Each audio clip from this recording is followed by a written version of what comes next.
Conversamos com Lauro Souza, ele que é conselheiro, já no 3º mandato aqui em Santo Antônio de Jesus, ele que ao lado dos demais integrantes vem desenvolvendo um trabalho meritório na defesa das crianças e adolescentes. Lauro, no próximo dia 13, aniversário de 30 anos do ECA, que é o Estatuto da Criança e do Adolescente. O que o Estatuto mudou com relação aos direitos e proteção das crianças e adolescentes?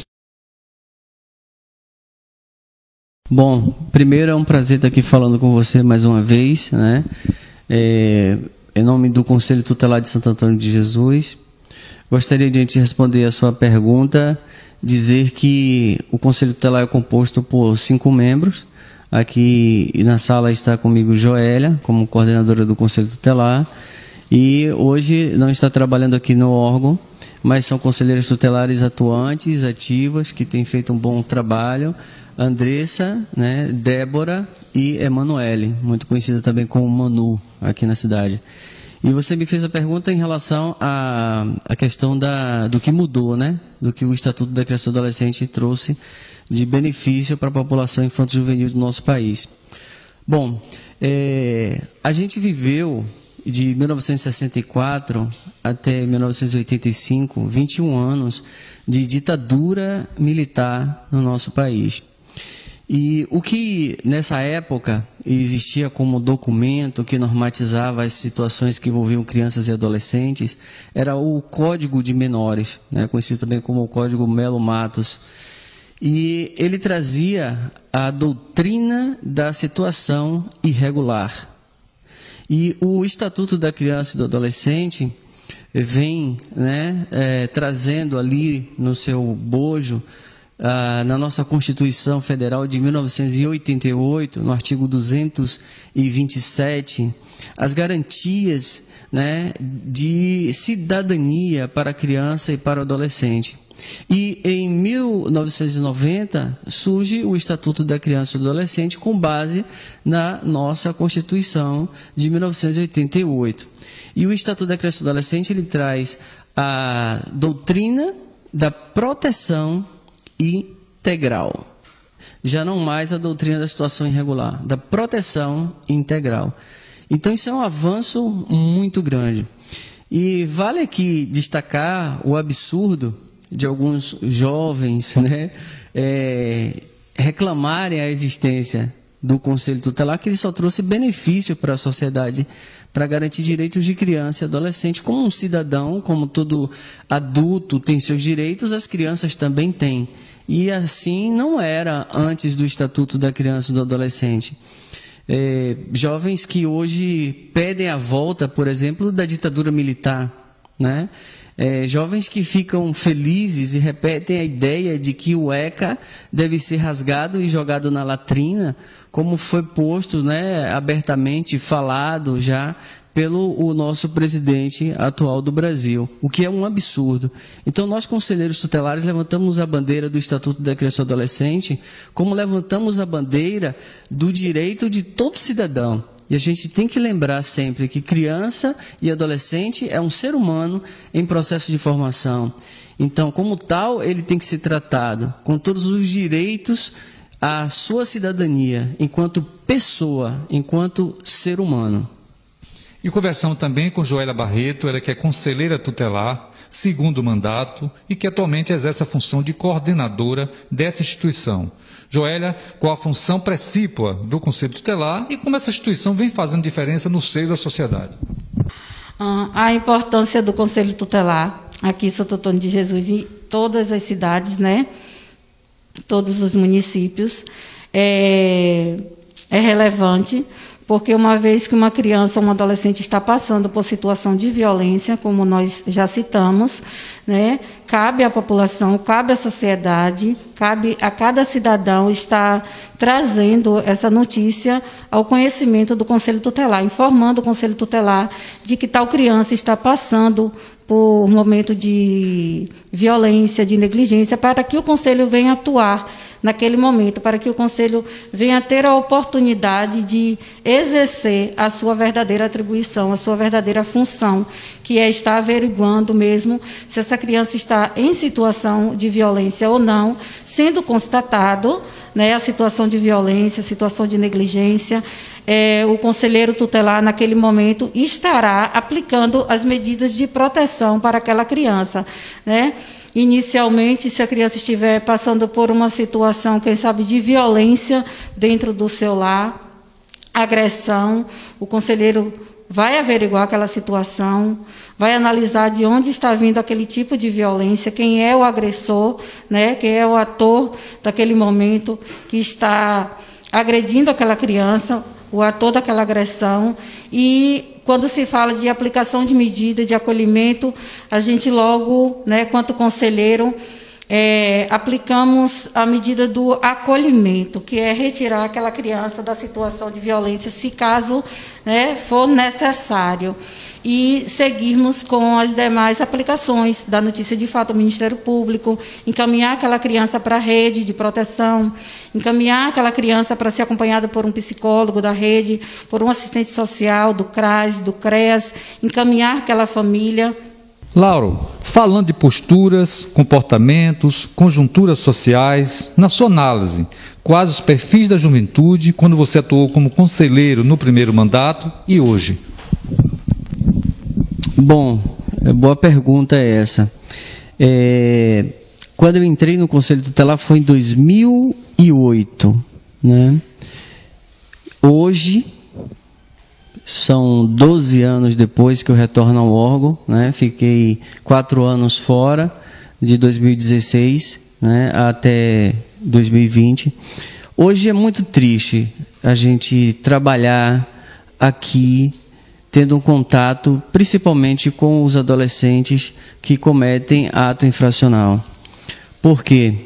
Porque a gente vê que o aumento é muito grande da violência em nossa cidade, e isso se dá principalmente por conta do tráfico de drogas e toda essa desorganização da sociedade. Não falo apenas de Santo Antônio de Jesus, eu falo do mundo de uma forma geral, né? A gente está caminhando sempre para uma situação mais desorganizada, aparentemente organizada em alguns aspectos, mas no que diz respeito à humanidade, à favelização, ao abandono, né? A marginalização, ela é muito grande. E é bom pensar que o marginal, ele foi posto à margem, e pensar que nisso tem uma força, uma carga muito grande de racismo, porque a gente vive numa sociedade que o racismo ele é muito enraizado desde a colonização, né?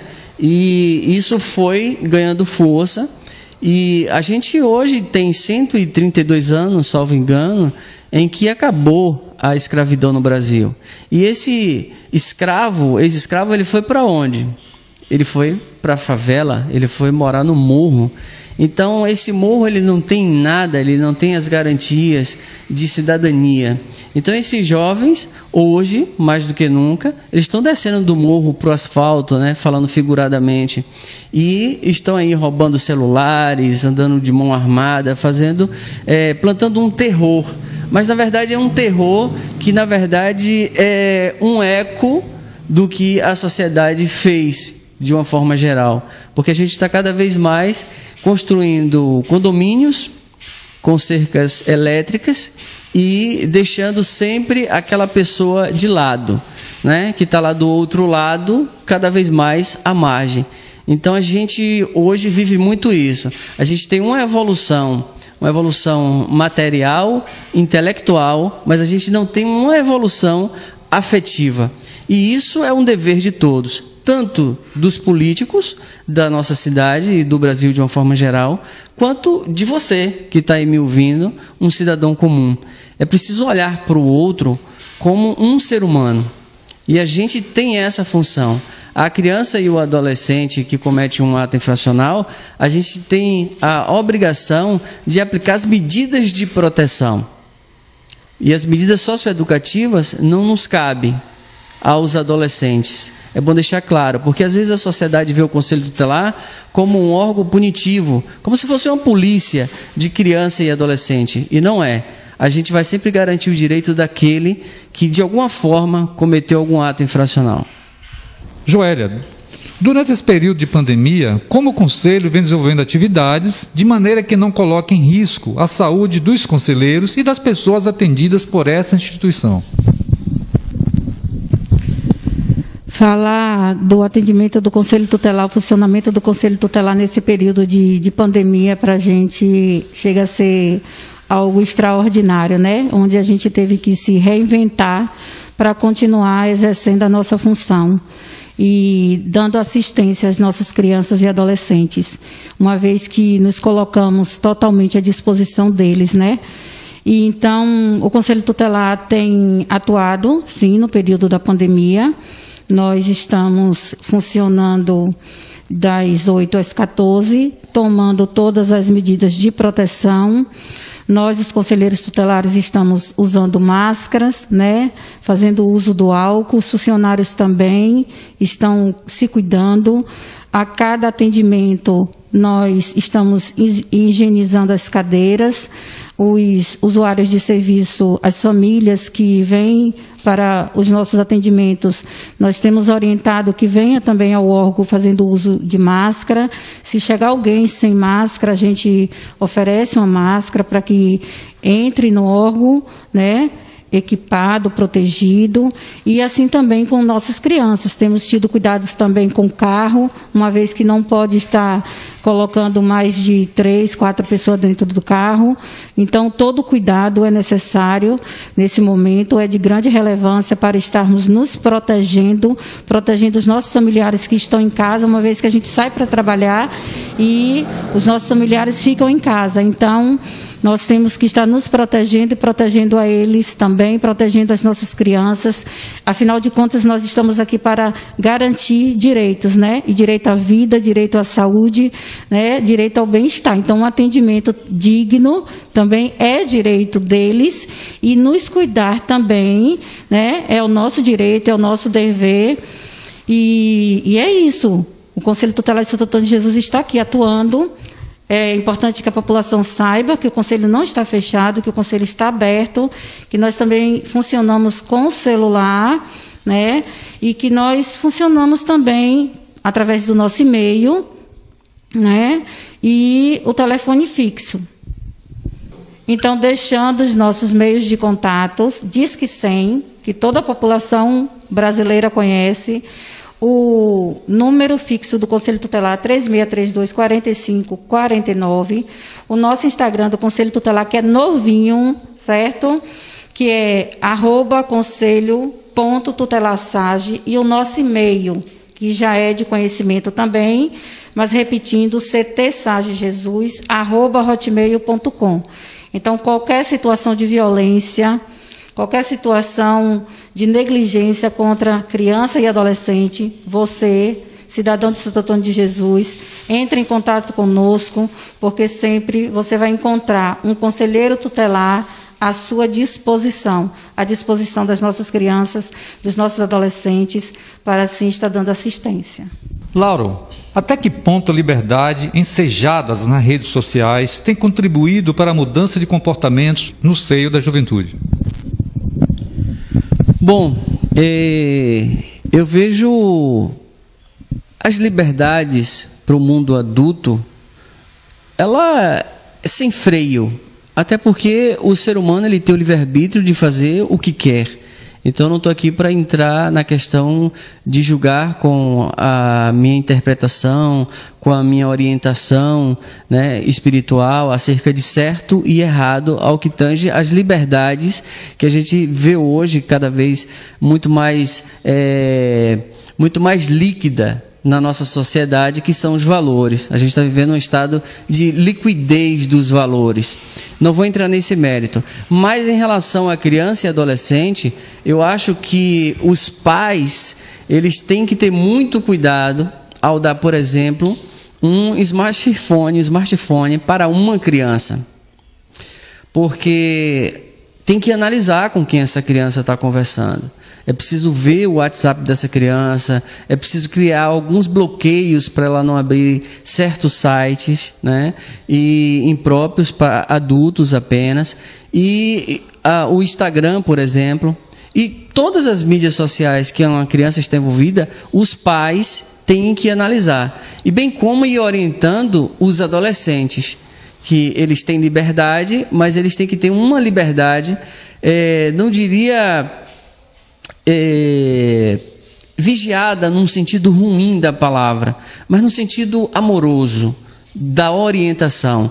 Porque como jovem, ele é um ser humano em processo de formação, esse jovem adolescente de 12 anos de idade, 13 anos, 14, 15, ele precisa de orientação. Ele não é um adulto ainda. Ele não responde por si só, em todos os sentidos. Então, por que ele deveria fazer todas as escolhas? Então, eu acho que precisa ter um cuidado, e a família está sempre orientando naquilo que é certo e errado, né? A família é fundamental. Os pais, ele tem que ter presença marcante e nunca fingir que nada está acontecendo. É sempre bom estar conversando com os filhos. E aí, como é que você está? Até porque muitos jovens sofrem violência nas redes sociais, sofrem bullying, e eles têm problemas depressivos às vezes, e os pais não sabem, e eles estão sofrendo bullying. Porque existe um imaginário do que é valor, do que é o belo, e as crianças e adolescentes, eles sofrem com isso. Isso é um problema também, não apenas as liberdades, mas o ideário que se tem, a imagem que se tem do que é valor na sociedade. O que é a alegria? A alegria é eu ficar feliz porque eu estou comendo aquela comida, ou eu postar que eu estou comendo aquela comida? Então a gente está vivendo uma sociedade hoje muito doentia nesse aspecto, e não é diferente com as crianças e os adolescentes. Eu acho que os pais precisam trazer mais o aconchego do lar, o amor para a vida das crianças, para a gente ter uma sociedade melhor. Porque hoje vivemos numa sociedade, como eu falei, cada vez mais líquida, né? Onde todo mundo finge ser tudo, né? E está sempre feliz para que caiba no recipiente daquele ambiente que ele está. Está sem autenticidade as pessoas, principalmente esse é um grande problema das redes sociais. E a gente tem que tentar trazer a autenticidade para as crianças e para os adolescentes, para eles expressarem realmente se são felizes, se estão felizes ou se não estão felizes. Vai pegando um gancho aqui rapidinho, só para finalizar essa pergunta. O narcisismo, a necessidade de se mostrar, aguça essa pseudo-liberdade? Sim, com certeza. Essa coisa do se mostrar, ele é um problema, né? Quem é o ídolo do seu filho? Na música, qual é a letra de música que ele canta? Qual a mensagem que ele passa?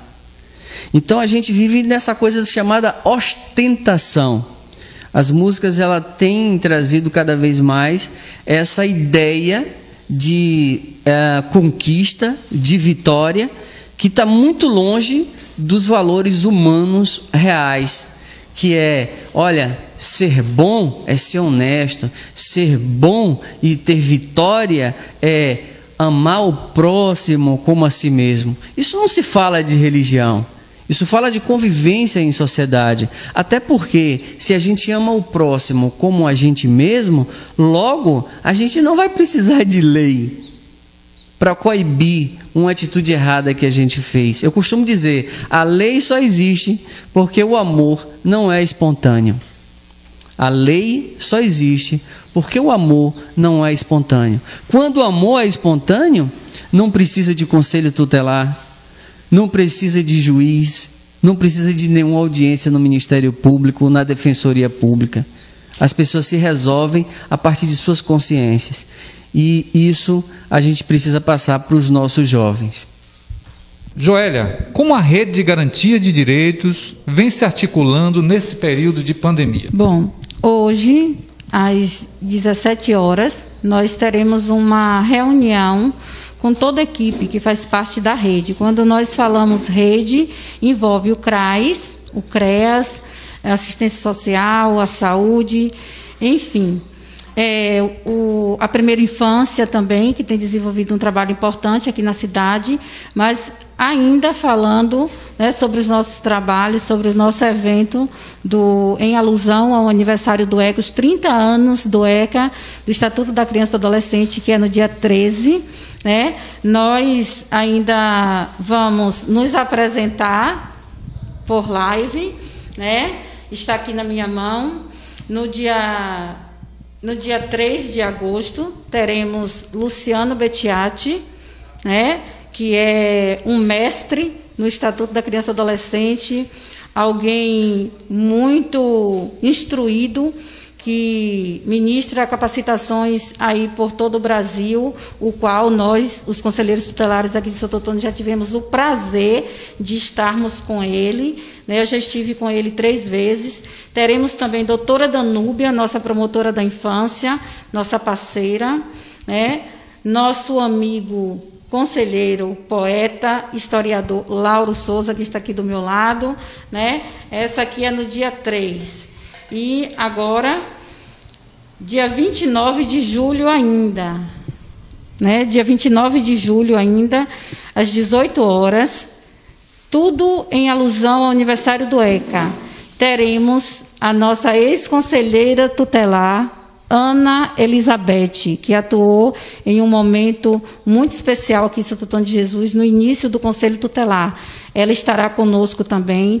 Teremos também Nívia Gonçalves, professora de Criminologia, de Processo Penal, da Criança e do Adolescente, e eu, Joélia Barreto, conselheira tutelar, que estou graduando em serviço social e estou atuando como conselheira tutelar, que para mim é um prazer enorme estar exercendo essa função, com muito amor e com muito carinho, e deixo ainda um recado para todas as famílias de Santo Antônio de Jesus, que se cuidem, que cuidem de seus filhos, pai, mãe, cuide de seus filhos, vigie nesse momento que eles estão fora da escola, estão em casa, precisando do seu carinho, precisando do seu amor, do seu cuidado.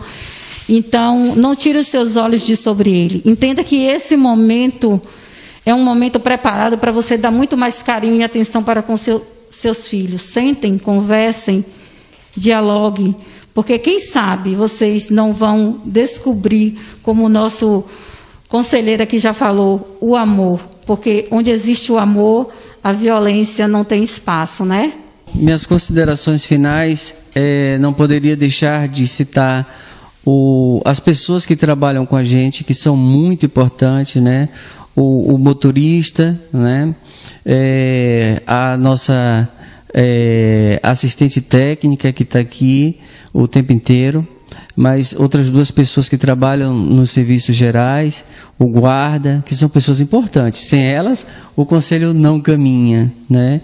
E as outras amigas, conselheiras tutelares, que também não estão nesse momento aqui com a gente, que são muito importantes e que estão dando muita força para esse trabalho acontecer em comemoração aos 30 anos do ECA, nessas 2 datas que a amiga acabou de mencionar, que é Débora, né? É Manu, se falar só Emanuele, ninguém vai reconhecer às vezes, Manu, e a Andressa também, que está empenhada em fazer um bom trabalho aqui. Estão empenhadas em fazer um bom trabalho aqui junto com a gente.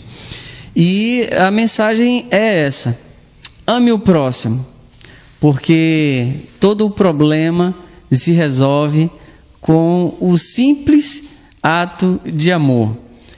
Ele, às vezes, não é tão simples assim, porque exige o despreendimento, né, de uma coisa que cada vez está muito forte na gente enquanto ser humano, que é o egoísmo. Mas lute contra o egoísmo e deixe o amor aflorar, porque aí fica tudo muito mais fácil, tudo fica mais lindo. E se cuidem, usem máscara, álcool em gel no bolso sempre, lave sempre suas mãos. Não entre nessa de que está tudo ok e tudo está voltando ao normal, porque não está. A normalidade só voltará de fato quando existir a vacina contra a Covid-19. Enquanto não existir a vacina, você tem que cuidar de você e cuidar dos seus filhos e cuidar dos idosos e cuidar da vida como um todo. Deus abençoe vocês e muito obrigado mais uma vez por esse momento especial aqui com a TV Sage.